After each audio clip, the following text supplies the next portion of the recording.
자, 이제 앞서 예고해드렸듯이 매주 수요일 정치 이슈와 지역 현안을 부산 지역 여야 국회의원과 함께 짚어보도록 하겠습니다. 먼저 박수영 의원부터 전화 연결해보겠습니다. 예. 의원님 안녕하십니까? 예, 안녕하세요. 국민의힘 박수영입니다. 네, 새해 복 많이 받으시고요. 우리 부산 시민들께도 새해 인사 좀 부탁드리겠습니다. 네, 개묘년 새해가 밝았습니다. 시민 여러분 가정에 기쁜 일만 가득했으면 좋겠고요. 그리고 우리 부산이 엑스포를 유치하는 희망의 해가 되었으면 좋겠습니다. 예. 자, 지금 국민의힘은 좀 약간 들뜬 분위기가 계속 이어지고 있지 않습니까? 차기 당대표가 누가 될 것이냐. 이거 뭐 앞서 룰 변경을 놓고 좀 얘기가 오고 간 상황이 있는데 의원님께서는 이 전당대회 룰 변경에 대해서 어떤 입장이십니까? 룰은 이미 변경이 됐고요. 당원 투표 100%로 하기로 변경이 됐습니다. 그래서 설왕설래하던 얘기들이 이제 다 잠잠해진 상황이긴 합니다만은 일부 오해하시는 분들이 당 대표 뽑는 거와 대선 후보 뽑는 게 똑같이 100%를 하는 거 아니냐, 당원 100% 아니냐 이렇게 오해를 하시는데요. 완전히 다르거든요. 대선 후보는 국민들의 평가를 받아야 되기 때문에 여전히 5대5, 즉 당원 50%하고 일반 국민 50% 여론조사를 병행하게 되어 있습니다. 다만 이제 당 대표는 국민들로부터 평가를 받는 자리가 아니기 때문에 당원을 대표하는 사람이기 때문에 당원 100%로 우리가 이번에 바꾼 것이죠. 예, 이번 변경안에 대해서 비윤계를 견제하기 위한 그런 방안 아니냐 이런 지적도 있는데요.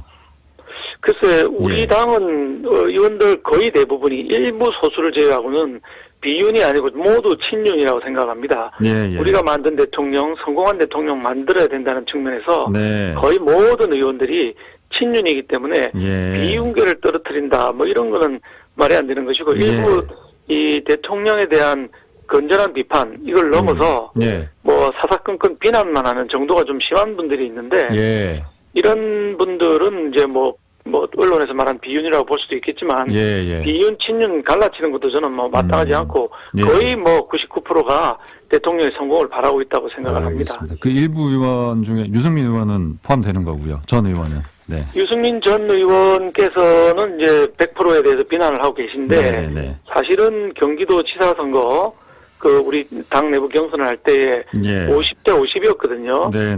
그럼에도 불구하고 김은혜 후보한테 탈락을 했었던 분이기 때문에 비율을 어떻게 조정을 해도 크게 영향을 미칠 것 같지는 않고요. 그리고 이건 원칙의 문제거든요. 당 대표와 대선 후보는 완전히 다르다. 알겠습니다. 당 대표를 뽑는 거는 당원 100%를 뽑아야 된다. 이게 원칙입니다. 박 의원님께서는 최고위원 도전하십니까? 여러 가지 지금 고민을 하고 있습니다. 부산 의원님들, 초선 의원님들, 또 가까운 의원님들이 전국적인 지명도가 있는 제가 나가야 되지 않느냐라고 말씀을 주고 계신데. 전국적인 지명도가 있으시니까, 그렇죠. 고민을 많이 하고 있습니다. 그럼 말씀을 들어보면 약간 출마 쪽으로 생각을 해도 될까요? 여러 가지 변수들이 많고요. 지역구 통합이라고 하는 변수도 또 있기 때문에 저희 남구는 남구 갑과 남구 을이 통합될 걸로 예상이 되고 있습니다. 선거구 조정. 그 선거구 조정이 있고 하면 선거구도 커지기 때문에 지역 활동을 또 강화해야 된다는 목소리도 지역에 있기 때문에 내년에 또 바로 총선이 있으니까 참 이게 그렇죠. 시기가 그런 것 같습니다. 그래서 제가 최고위원을 해서 중앙에서 활동을 하게 되면 아무래도 지역 활동이 좀 약화될 수밖에 없는 상황인데 지역구는 또 통합이 되기 때문에 이런저런 점들을 다 고려해야 돼서 고민이 깊다고 말씀드릴 수 있겠습니다.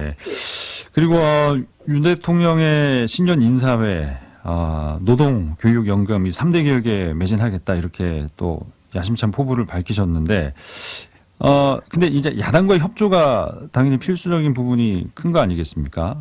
신년 기자회견 어떻게 좀 보셨는지, 신년 인사회 어떻게 보셨는지 좀 간략하게 평을 좀 해주신다면요. 네네. 대통령께서 이제 3대 개혁, 노동교육연금 개혁을 다시 한번 강조를 하셨는데요. 이 개혁은 사실 우리 아이들 생존을 위해서, 우리 대한민국의 미래를 위해서 반드시 해야 되는 거거든요. 근데 지난 이제 5년 동안 문재인 정권에서는 이런 개혁을 전혀 손도 대지 않고 뇌깔려뒀기 때문에 지금 대한민국이 거의 이제 환자 수준에 있습니다. 그래서 굉장히 위중한 환자를 살리기 위해서 조심조심 한 걸음 한 걸음 지금 나가는 개혁을 하고 계신데 불가피한 개혁이고 약간의 반발이 있더라도 할 수밖에 없는 게 아니냐 이런 판단을 하고 있습니다. 그럼 국정 운영의 방향은 잘 잡으신 거다. 네네. 예, 그렇습니다. 그렇군요. 그러면 그 윤 대통령 신년 기자회견은 안 하는 겁니까? 아니면 지금 보류 상태인 건가요? 안 하시고 신년사로 대체하시기로 하셨기 대체하시는 때문에 신년사에서 말씀을 하셨고요. 예. 알겠습니다. 그래서 이제 야당이 좀 협조를 잘 해주셔야 되는데 그러니까요. 네네. 저희가 대통령께서 지난번 정기국회에 110개의 법안을 내셨습니다. 예. 근데 그중에 20개밖에 통과가 안 됐고요. 그것도 손을 많이 봐서 겨우 통과가 됐고 그다음에 이제 대통령이 새로 나오시게 되면은 정부 조직이나 예산은 첫 해에는 그냥 대부분 인정을 해주고 잘하는지 안 하는지 한 1년 지켜본 다음에 비난의 수위를 높이는 게 보통이었는데 이번에 야당은 이제 뭐 절대 다수라는 이유로 정부 조직 법안도 통과를 안 시키고 있고 예산도 우리가 원하던 예산에서 상당히 많은 변화를 줬고요.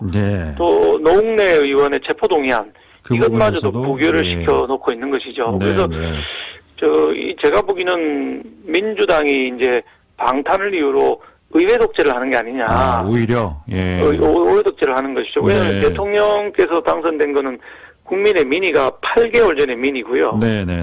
민주당이 이제 다수당인 거는 2년 8개월 전의 민의입니다. 그러니까 최근의 민의는 대통령한테 실려 있는 것이고 알겠습니다. 그러면 대통령한테 기회를 줘야 되는데 그 기회마저도 주지 않고 있는 것이 지금 더불어민주당이기 때문에 그렇습니다. 일부에서 윤석열 정부가 독선적으로 국정 운영을 하고 있다 이런 비판이 나오고 있는데 박 의원님 생각에는 오히려 민주당이 의회 독재를 하고 있다. 뭐 독선적으로 독선적으로 운영하고 있다. 알겠습니다. 이렇게 봐야 팩트에 맞는 거라고 생각이 듭니다. 근데 그래도 그 와중에도 이 지역 예산안은 좀 잘 확보를 한 것 같습니다. 뭐 지역구 의원들의 역할이 컸다 이런 또 칭찬들이 있는데 시당 총 목표였던 8조 5천억 원보다 2천억 원 이상 추가 확보가 됐거든요. 네, 그렇습니다.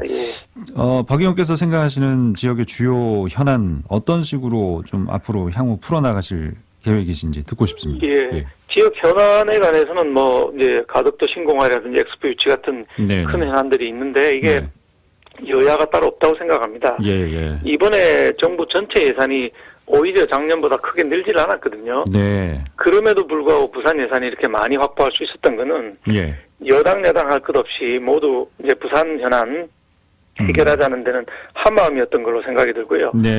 저도 뭐 산업위에는 저 혼자밖에 없는데 산업 우리가 8조 7천억 중에서 1조 2천억이 산업위 소관 예산입니다. 그런데 산업 소관 예산을 상당히 1조 2천억이니까 상당히 많이 확보하는 데 성공을 했고요.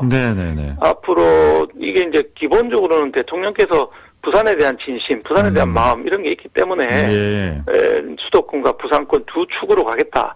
이런 기본이 깔려 있기 때문에 부산이 충분한 예산을 확보할 수 있었다고 생각합니다. 그렇군요. 근데 이제 말씀하신 대로 이제 산자위에서 활동 중이신데 그 노원전 재가동, 뭐 고준위 핵 폐기물 임시 저장소를 원전 내에 설치하겠다, 뭐 이런 또 좀 부산 시민들이 걱정할 만한 그런 논의들이 계속 나오지 않습니까? 불안할 수밖에 없을 것 같은데 어떻게 좀 뭐 해결 방안이 있겠습니까? 이거는 이제 고리 내에 하는 건 임시 저장소인데요. 말 그대로 임시 저장소인데 이건 서둘러서 해야 할 게 아니고 주민들한테 설명을 잘 드려야 되고요. 지금 국회에 고준위 방사성 폐기물 처리에 관한 법률이 두 건이나 지금 계류가 되어 있습니다. 그런데 처리가 본회의 통과를 못하고 있는 상황이거든요.